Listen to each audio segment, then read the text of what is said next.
seeking to strike deals with our trading partners around the world, including with the United States. And we will continue to make the case for free, fair and open trade, because that is how we will continue to deliver prosperity and security for working people here at Jaguar Land Rover and right across our country. And we must do more. We will, as a government, as a country, go further and faster to capitalise on new opportunities in this changing world, to improve our domestic competitiveness so that we are less exposed to global shocks, and to secure Britain's future for the long term. That means doubling down on economic stability, the basic condition to secure economic growth. It is why this government has stuck to its fiscal rules in the spring statement, even when they were tested, demonstrating that when Britain talks about economic stability, we really mean it. And stability matters even more for working people and for business in an uncertain world.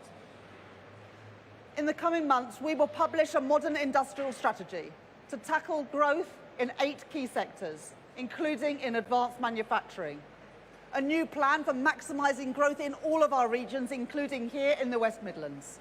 And a multi-year spending review to deliver the long-term sustainable investment that we need to grow as an economy. In this new era, we will continue to provide support where it is needed, including in sectors most exposed to trade shocks.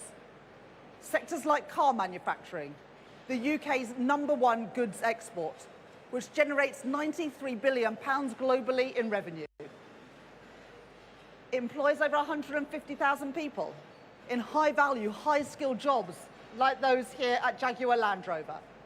And we've announced billions of investment over the last 2 years in the development of electric vehicles. We want to provide clarity and certainty for manufacturers like JLR as you make these investments, which is why today we are reinstating the 2030 phase-out date for new petrol and diesel car sales, just as we promised in the election. This is fundamental for achieving our plans for energy security and, crucially, for incentivising investment in Britain.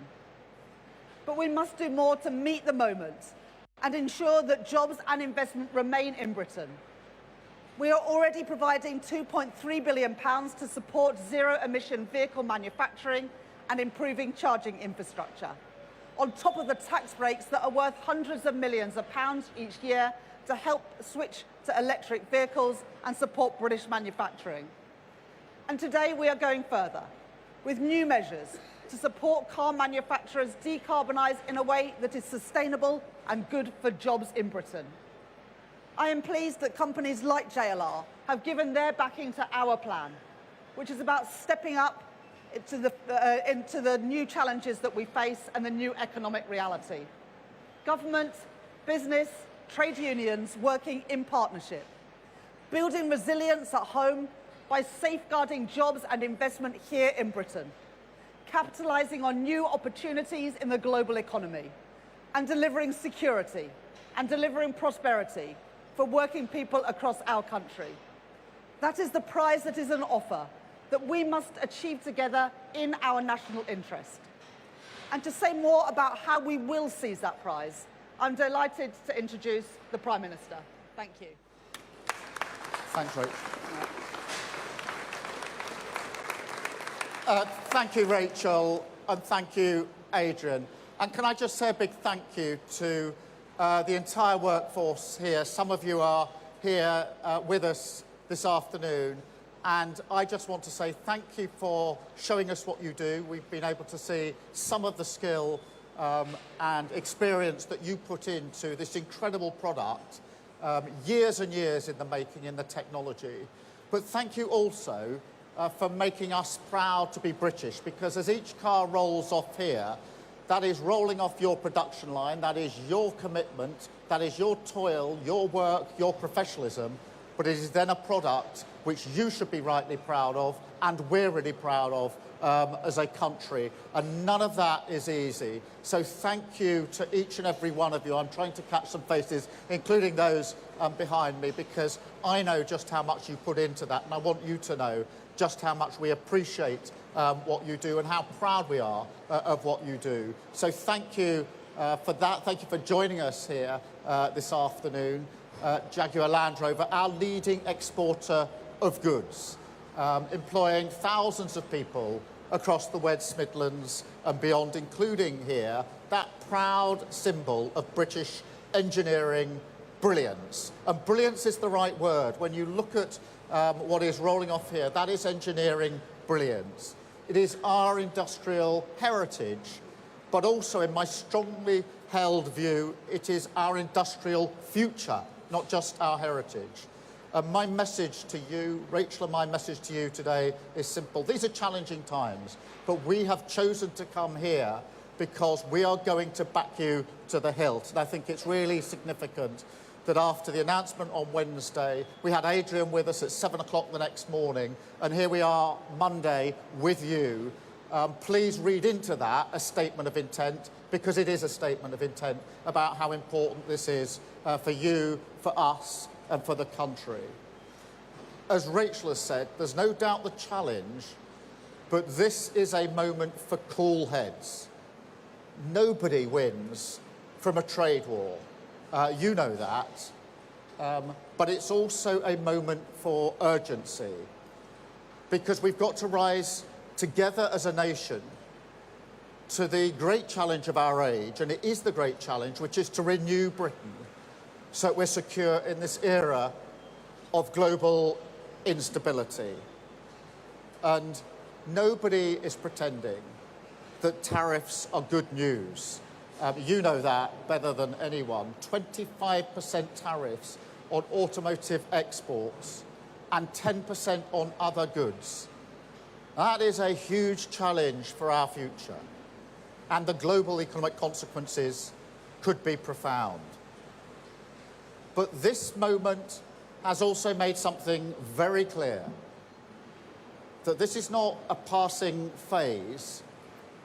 And just as we've seen with our national security and defence, particularly over recent months in relation to the war in Ukraine, now with our commerce and trade, this is a changing and completely new world, an era where old assumptions, which we've long taken for granted, simply don't apply any longer. Now, before the election, I called it an age of insecurity. And that is the right phrase, insecurity, because I know that that's how it's felt in the lives of working people. Insecurity, a care, a worry for builders, for carers, for nurses, factory workers like people here, working harder and harder for the pound in their pocket, yet watching this rising tide of insecurity threaten to sweep away the things that we cherish in our communities. Trust me, I know people will be feeling like that right now. But to those people I say, we have your back. This government will not just sit back and hope. That is how politics has failed you in recent years, sort of attempting to manage crises without fundamental change just leads to managed decline. So no, we're going to seize the possibilities, fight for the future, on defence spending, on AI, clean British energy, and on manufacturing, including car building. Make those forces work for Britain, rewire our economy and our state, so that once again they serve the interests of working people. And that is why we're rewiring the state completely, ripping up the regulation that stops it being a force for good, building new homes, new towns, new infrastructure, accelerating the investment that will finally unlock the potential of every community. And let me be really clear at a moment like this. Our future is in our hands. And so, of course, we will keep calm and fight for the best deal with the US. And we've been discussing that intensely over the last few days. But we are also going to work with our key partners to reduce barriers to trade across the globe, to accelerate trade deals with the rest of the world and champion the cause of free and open trade right across the globe. Now, just like car building, that's always been our heritage, and we're not going to turn our backs on it now. And look, when it comes to the US, I will only strike a deal if it's in our national interest, if it's the right thing to do for our security, if it protects the pounds in the pocket that working people across the country work so hard to earn for their family. That is my priority. That is always my priority. Strength abroad, security and renewal at home. And on that journey of renewal, we take another step today with our car industry. You know, there are people in this country who love to talk down our manufacturing. They say we don't make anything important anymore, that that's not Britain. Well, I would invite any of those people to come here and see what you do in this factory. Anyone who's talking down manufacturing, I'd say come here to JLR and see what you're doing. And they wouldn't say it again. Because just as I've said, when we were going around earlier, what I saw made me proud, and I hope if I feel proud of what you're doing, you are entitled to feel proud of what you are doing. This is British brilliance in the flesh. You are making cars here, but you're also representing our country with each car as it departs. That's the pride that always goes with making things, and I've said it many times before, but I will say it again. My dad worked in a factory. He was an engineer. He made things with his hands. And he taught me as I was growing up that you should value the things that we make, and that is what's brilliant about manufacturing. And manufacturing shapes the identity of a place, this place, and of a community, and of a country. And that's how it gets in your blood, which is why electric vehicles are so important. Yes, of course, it's about the climate, and you won't hear me undermining the urgency of that cause. But it's also about taking the pride, the heritage, the identity of places like this and securing it for the future. That's what previous governments never understood, the link between manufacturing and who we are as a country. But those days are over. They are finished. This is a government of industrial renewal. Because my choice in this volatile world is to back British brilliance. I believe that British car companies should be at the forefront of the electric revolution. This is the race that we belong in. And so I think EV targets are a good thing. They're good for the climate, good for business certainty and investment, good for British manufacturing. But I accept those targets have to work for British manufacturers. And I don't want British firms like this one put in a position where you have to pay a hefty fine or buy credits from foreign EV companies. So today, we're going to introduce much more flexibility into EV mandates. We're going to help car companies based in Britain reach the targets in a way that supports growth. We're going to cut down any fines, which I don't want or expect to see, by 20%, and any money that's raised will be invested directly back into support for the British car industry. We're also going to take action on hybrids, because these cars make a massive difference to reducing emissions. I mean, if you drive a Toyota Prius around town, or if you work here, a Range Rover, you probably spend a lot of time in electric mode. So I think for these vehicles, a 2030 ban is too soon. So we'll push that back to 2035 for all hybrids. And that's a new step that we're taking, a new announcement today. And because we're not ideological about how we cut carbon emissions, we're also going to make sure that cleaner, efficient petrol cars sold before 2030 count towards your EV mandate. That will be good for British car manufacturers like this one here. As Rachel has said, we're also putting £2.3 billion into the British car industry, giving people tax breaks worth hundreds of millions of pounds a year to help them switch to electric, improving charging infrastructure. That's a massive factor when people are thinking about switching. And our approach means we're seeing a new public charging point popping up every half an hour, because this is the moment when we back British business and charge up the electric revolution. British electric cars running off clean British power made by British workers, British cars for British workers. And as you know, and by the way, switching to electric can also save you up to £1,100 a year. So if we get this right, it can help with the cost of living as well. But look, it's not just our car industry that we need to back. In the coming days and weeks, we're going to use industrial policy to shelter British business from the storm. Take our life sciences sector, another shining example of British brilliance, absolutely pivotal part of our export economy. But we're going to back them as well. We're going to rip up the red tape, cut the stifling bureaucracy that slows down clinical trials. Now, Britain used to be so much better than this, but we've taken our foot off the pedal. The latest data says it takes over 250 days to set up a clinical trial. But I'm going to slash that to 150.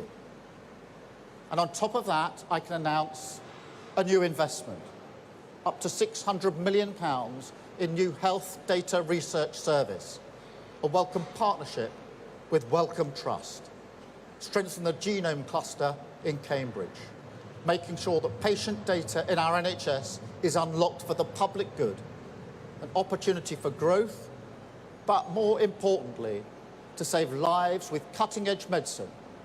And Britain is so good at this. We saw that in the pandemic, and now we need to pick up the pace again.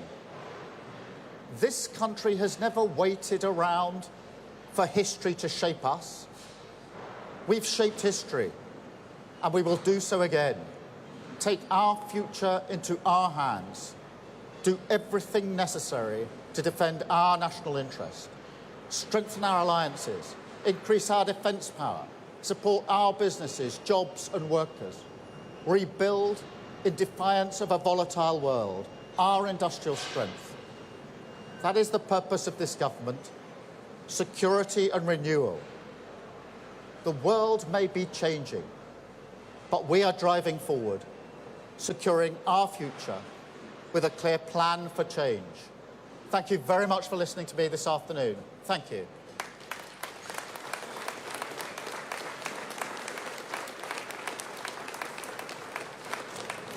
Now, I do want to talk to as many of you as possible, so if you're able to stay, I'd really appreciate just a few moments of your time. Before I do that, I'm just going to take some questions from the press, and then I'll come and spend some time with you. I've got a number of questions.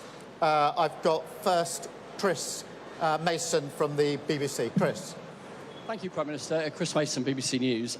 The cost of living is continuing to bite for many. Now the economy feels more vulnerable. People will worry about recession, perhaps the prospect of taxes going up again, and pensions now being hit by the markets falling. Isn't the blunt truth that you can't shield people from the policies of President Trump? Sorry, Chris, could you just say that a little bit more loudly? I couldn't quite Sure, hear you. I just asked that last bit again. Isn't the blunt truth that you can't shield everyone from the policies of President Trump? Thank you.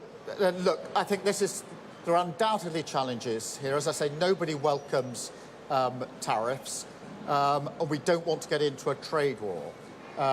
Obviously, we will continue to talk to the US about a deal to alleviate the situation whilst keeping all options on the table. But what's important, and in direct answer to your question, is at a moment like this, we have to shape our future. We have to step up. We can't be cowed and simply say, there are things happening in a changing world which make it more difficult, and therefore we retreat. This is the moment to seize that opportunity. And that's why I'm absolutely clear in my mind that the two things that we have to absolutely turbocharge are, one, the support we're putting into our own economy, like the measures I've announced today in relation to cars or life sciences. So, and they're a down payment, by the way. They're a statement of intent. That is not the extent of the turbocharging. It is simply early examples in the areas most impacted. But at the same time, having discussions with others about lowering trade barriers for free trade across the world. And we have to step into that space. We have to be prepared to lead for Britain on this, rather than be cowed by the circumstances, the challenges that are thrown at us. And that's what we will do with a driving sense of purpose. Thank you, Chris, very much. I've now got Sam. Thank you very much, Prime Minister Sam Coates, Sky News. This is a massive moment, and the markets are watching right now. Can you say, without hesitation, that you will keep Rachel Reeves' fiscal rules exactly as they are for the whole of the Parliament, and not come back at any point and say events mean that they need changing? Well, Sam, this is a moment for stepping us up, as I've just said. The fiscal rules were put in for a purpose. And that is because Liz Truss tried an experiment with this country of putting to one side fiscal rules and checks and balances. And that caused a massive impact on the lives of working people as inflation and interest rates went through the roof. We are not prepared to inflict that kind of damage on working people. That's why we put the fiscal rules in the first place, to create that kind of stability. It's why we were able to invest at the budget and set out, as we did, the steps for the future in the spring statement. Now is the time to build on that. What we're saying about security for our economy is what we were saying going into the election, what we said out the other side, but now we've got to turbocharge it and link it to the other measures for lowering trade barriers. So the reaction to the challenges of the last few days is not for us to say, well, the first thing we'll now do is to put on one side our fiscal rules. It's to remind people why we put them in place in the first place, which is to create the certainty that we need. There is enough uncertainty and insecurity as it is. Our job is to calmly and pragmatically take forward these really important steps today for our country. Thank you. Robert Peston from ITV. Prime Minister, in the last few minutes, the American stock market has gone into bear market territory. This is now officially Donald Trump's global crash. Have you told the American president that his tariffs are making the world and America poorer, and if not, why not? And if I may, the King has extended the most extraordinary honour to the American president of a second state visit. Isn't this the moment to rescind that invitation? Well, Robert, I've been clear throughout and in all my discussions that nobody welcomes tariffs. That has been my consistent position because I think directly or indirectly they damage all of us.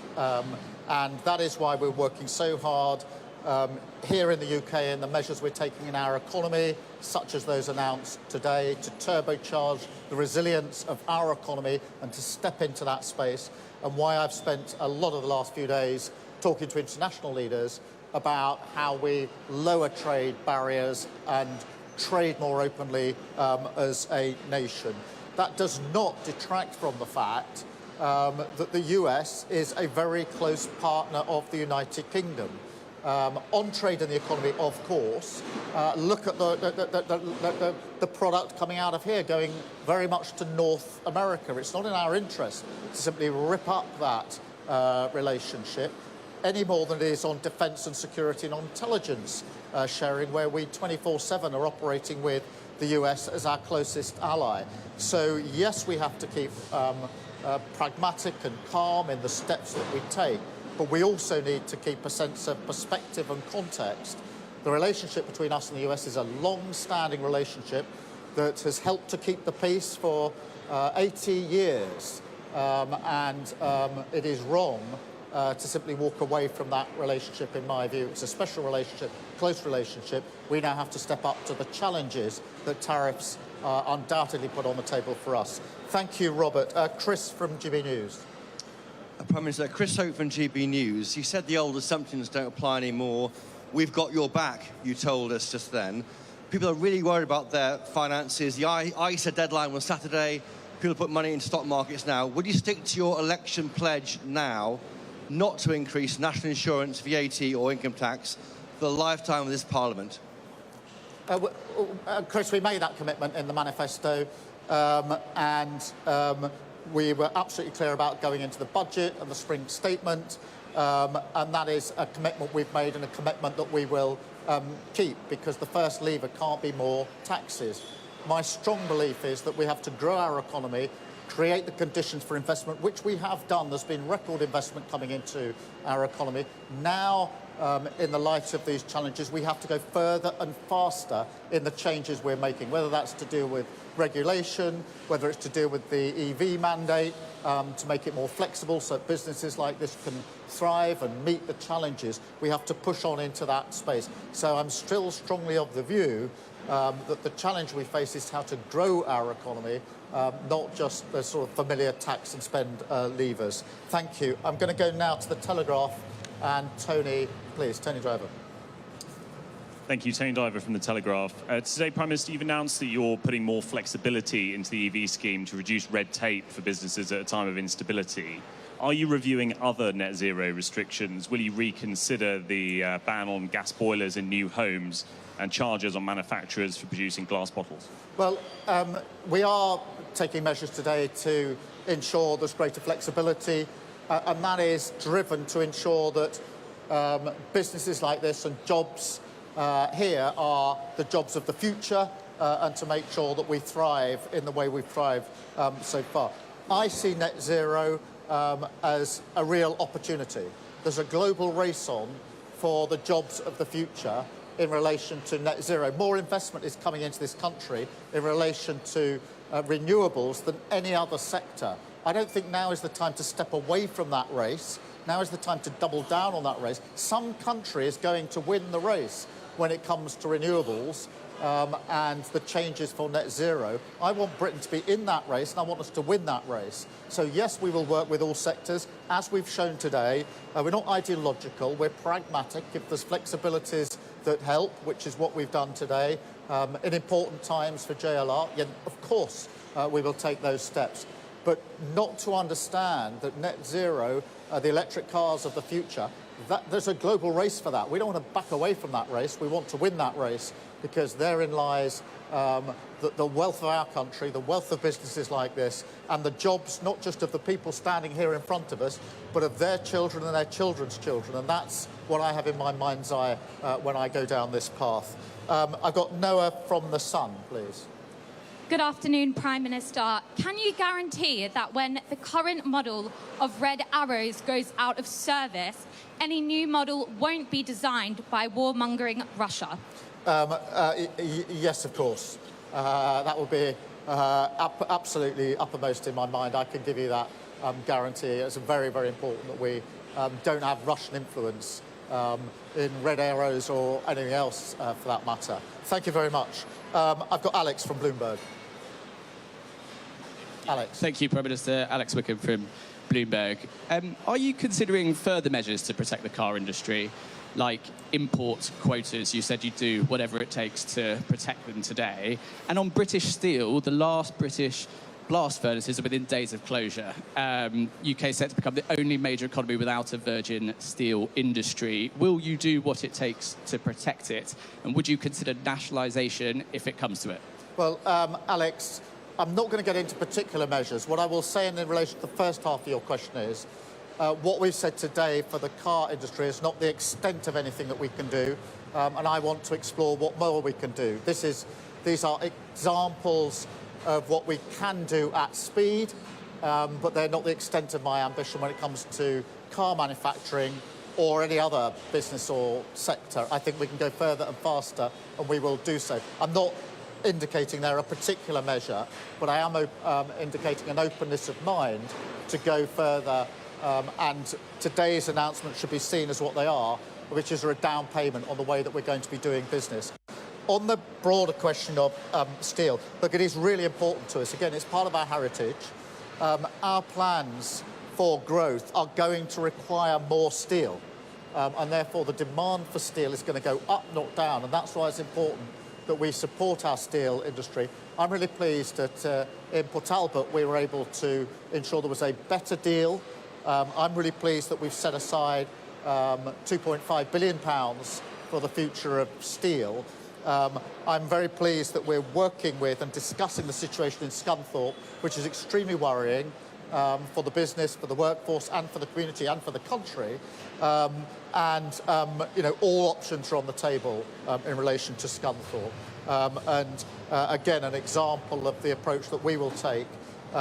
When I talk of an active government, what I mean is a government that rolls up its sleeve, gets on the pitch, whether it's car industry, whether it's life sciences, or whether it's steel. Thank you very much indeed. Thank you again to all of you for being with us this afternoon. Thank you for what you do. And I'm now going to use what time I've got left to talk to all of you, which is what I want to do very much. So thank you very much indeed. Thank you.